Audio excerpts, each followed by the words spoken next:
Hello everyone, this is Ron. Welcome to another King of Fighters All-Star video, and in today's video I'm going to show you my strategy and gameplay against AEGIS challenge. Now AEGIS is of course a highly rewarding game mode, but with the recent introduction of super powerful characters like Terry, Oswald, Athena and Benimaru, and also Hayden and Adelheid, all these characters are having momentum in their core, and that kind of made AEGIS challenge like a walk in the park or a piece of cake. So the battle was so easy and everyone was just completing this thing within a couple of days of starting the event. I mean, that is strange, but at the same time it gives me an indication that in the upcoming Aegis challenge the boss will return with more strength. The boss will be more powerful, probably he will have more overpower, and to defeat him we will need stronger mechanism. That's why guys, farming in the plugin plant is going to be very important, because you will need a lot of momentum for sure. So let me take you to the Aegis challenge and let me show you my team first. And probably this is going to be one of the strongest team in Aegis challenge, and if you notice that I have kept Kazmi out for a couple of reasons. First of all, many of you are actually not having Kazmi in your team. Secondly, and the most important reason, is Kazmi's buff is mostly based on her tag out. That means when you are going to tag her out, she is going to leave the team with the buff. So if you cannot tag out, Kazmi will not be able to provide the buffs. And in this age challenge, you know that you have to fight 3 players together, 3 of your team members together will fight against the boss at the same time. There is no tag out, tag in or anything. Of course you can change the control for sure, but tagging bonus you will not get. And for that reason Kazmi is out of my team for now. Of course I am not going to get full team bonus, but we can talk about it later. Now my main damage dealer is going to be Terry, of course, because if I show you his skills, his one particular skill that is going to help a lot, and that is going to be the default finisher. Upon use, increases finisher skill damage by 400% up to 3200%, and momentum by 4% up to 32% for each starving wolf. Okay, so the more starving wolf you have, the more momentum you will get, and up to 32%. And even if you get 4% or 8%, that's a lot, because if you add more momentum to your Terry, these all of that momentum are going to be converted into these percentages, and I'm going to show you a little bit later. But first let's understand what is this starving wolf. And for starving wolf we need to go to the core, of course, because none of his other skills are actually going to help. So let me take you to the core. See, here is a starving wolf. You can get starving wolf in both ways, ultimate break and also phantom ultimate break. Both of them is going to give you starving wolf. Ultimate break will give you 4 stacks, and phantom ultimate break is going to give you 8 stacks. So it is wise to use the phantom ultimate break first, then use the ultimate break. I am not sure that if we are using both of them together, like phantom ultimate break first, then immediately switching on to ultimate break and then do the damages, is he going to get 8 plus 4 equal to 12 starving wolf? 12 stacks will he get? I am not really sure about that, but I am going to go with this phantom ultimate break, 8 stacks. And of course look at this damage buffs he is going to get, and also gains 1 stack of starving wolf, which lasts 6 seconds every 0.5 seconds when active 3 skill is charging. So whenever you are charging this active 3 skill, he is also getting this starving wolf, and this starving wolf itself is going to increase active skill damage by 25% up to 200%. That means any of his active skill, including the final finisher, all of them are going to get the buff. So this is what we have to learn. So our strategy should be to wait for his phantom and normal awakening rotation, then use his default finisher. this default finisher is going to increase his momentum. And let me show you the amount of momentum I am having in his setup. Stat details. Look at the momentum I am having, 24,248. That's a huge momentum. Also, I'm having overpower and certain amount of stuff, but momentum is a thing. And also, I think phantom attack. Phantom attack also is going to play a good role against this boss. So both of these things, if you would like to do high damage, you need to use these things. Of course, I'm going to publish a separate video on explaining each and every of their stats and what is their actual function. But for this game mode, all you need is high phantom attack and momentum. So this huge momentum is going to be converted to a certain percentages, and you will get more momentum if you throw the default finisher. So let me talk about the other teams. Actually, nothing to talk about other teams, because in this team I am just using these simple set cards, and this set card is not going to help at all. The fact we are getting from Guile is we need to go to the skill, and he is, as I have seen that, he is going to do his whenever he is in auto mode, usually he does this skill, the Sonic Cross. That is going to decrease enemies defense by 80%, increase their damage received 100% for 15 seconds. This is very important. And also remove target's guard upon landing a skill, decrease target movement speed 40%. That's a lot, and it is going to break the guard, so the enemy cannot really make any defense, cannot defend the attacks. That's one thing. So in auto mode, I'm going to play in auto mode, by the way. In auto mode, he is usually doing his active 3 skill.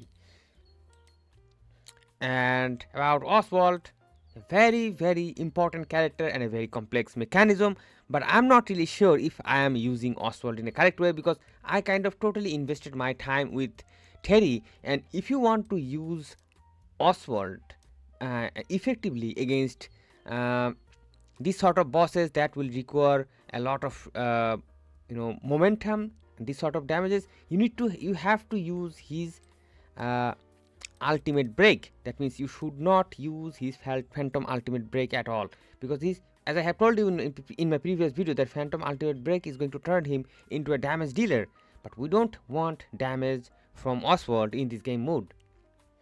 Rather, this ultimate break, this is going to do some crazy thing, guys. This is going to decrease target's overpower by 15%. Overpower is the defense that the boss is having against high momentum. That means you would like to add a lot of momentum in your damage dealer to do the damage, right? The boss is also having defense against it. That is overpower. And this guy is going to decrease his overpower by 15% of the fighter's momentum. That means the more momentum we have with OSWALD, the more overpower he is going to reduce, and this can be going up to 60%. So the potentiality is very high. Decrease target defense up to 4%, decrease target damage received 32%, decrease the target's critical hit resist rate. Oh my god, insane mechanism, guys. What should I say? But probably I wasn't able to get the best out of him, because in order to actually get the best out of him, you have to play with him manually and activate this ultimate break, and don't pay attention at this phantom ultimate break. So that's the thing. If you are lacking damage, you can do this thing. So let me pull the by the way, let me just show you the cards. Cards are nothing, simple, just use whatever you have. It doesn't make any difference. The thing that will make the difference is a little bit momentum. And I haven't really done so much upgradation with these character plugins, just a little bit of momentum here and there I tried to add, because I'm currently farming in the plugin plant. They are very low amount of momentum, but it might appear to you kind of high if you haven't farmed in this plugin plant. But let me show you Terry's plugins, then you will understand what is high. Let me show you the Terry plugin. Look at these guys. Look at the phantom attacks. Look at the effects we're getting. Look at the momentum. 7,000 momentum. Strike skill bonus. Look at the momentum, guys. This is the high momentum. This is the highest momentums I ever got. Also this one is also high numbers, 8,000, 10,000, but there is certain chance associated with it. Also critical rate. I mean, try to buff your Terry with strike skill buff and also high momentum and phantom attack. So let me show you the gameplay right now. Let me pull the gameplay that I recorded for you. Let me just go. And by the way guys, the gameplay is not going to be too long because of the damage output of Terry. Oh my god. So let's watch this guys. We're starting with Terry. We're starting with Terry and we'll be just operating Terry. In my other gameplay I'll show you, manually operating with other fighters so we can get more damage. So the boss is here, and first what we are going to do, first we are going to waste our time. We will do our skills, we'll try to get some PG, and we will waste our time to get his phantom and ultimate break ready. So let's waste our time, let's do some skills. Just do some random skills, and even while doing the skills he is already doing a huge amount of damage. Look at this guys, 1 billion is already done. Now we are waiting, and now you see that my 3PG and the default finisher both are ready, but I'm not going to use them. I will just wait for the phantom ultimate break, and when I have the phantom ultimate break and the ultimate break ready, then I'm going to press the default. What is going to happen? When I press the default, it is going to increase the momentum of the fighter, and then I'm going to press the phantom ultimate break, then press the ultimate break, and then I long press the skill number 3 and do the damage guys. Watch this. Default. Now we are ready. Now we have done our default. Now we are ready to use our phantom ultimate break and ultimate break. So first we are going to tap on the phantom ultimate break, then the ultimate break, long press skill number 3.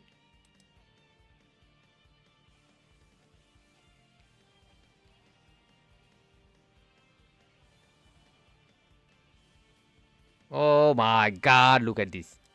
10 billion already. 10 billion damage with 2 time spamming the skills. Only 2 times. And you can spam it a long time, many more time, but I think 3 times or 4 times is the ideal, because by that time the character momentum, the effect, the 15-second effect, that is probably going to be over. So you have to pay attention that you need to use those skills only at the time when you are having the most buff. Alright, so 4 times I think is the ideal.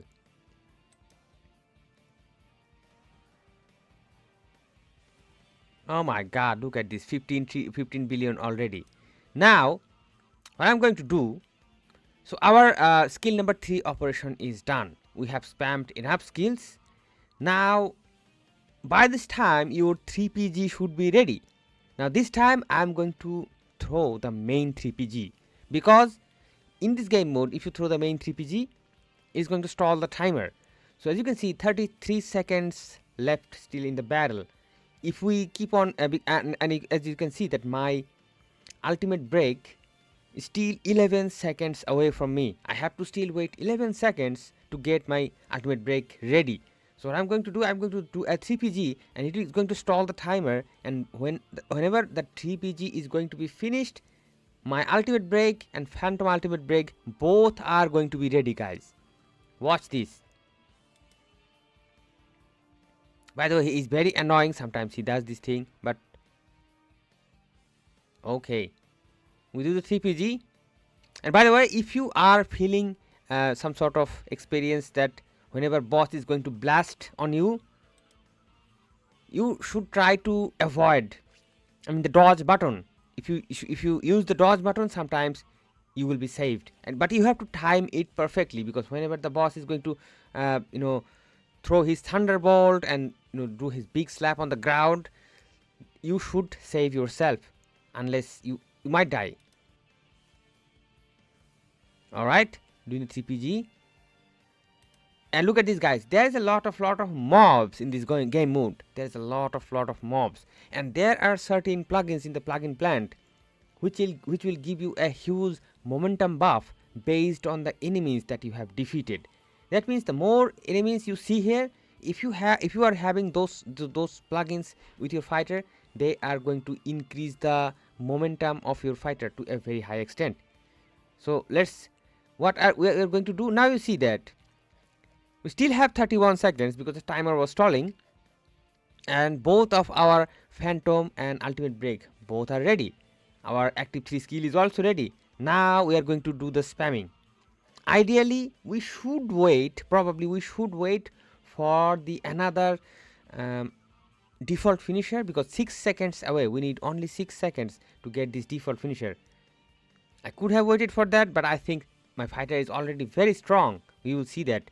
But that can be a very good strategy also. You wait for the 6 seconds, throw another default finisher, then use the ultimate break, phantom ultimate break, and do the damage like the first time we did. But still, I mean, you can do it if you want, but let's go and see what happens. Phantom, ultimate break, long press 3 skill. Look at this, boys. Oh my god. See, we are getting less damage compared to the previous time. In the previous rotation, I was getting like 10 billion damage within this couple of seconds only. But this time you can see, not too much. We should have got around 25 to 28 billion, but now we are stuck on 21 because we didn't do the default. So this is a major important point, guys, and I didn't really do it in my rotation. That was a mistake. To perfect your rotation, you need to use that default again. Let's do it again.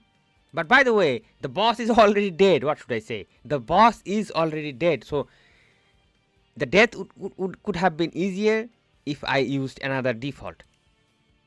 Oh my god, it's so sad to see he's dying. Oh my god, he has been so annoying for me.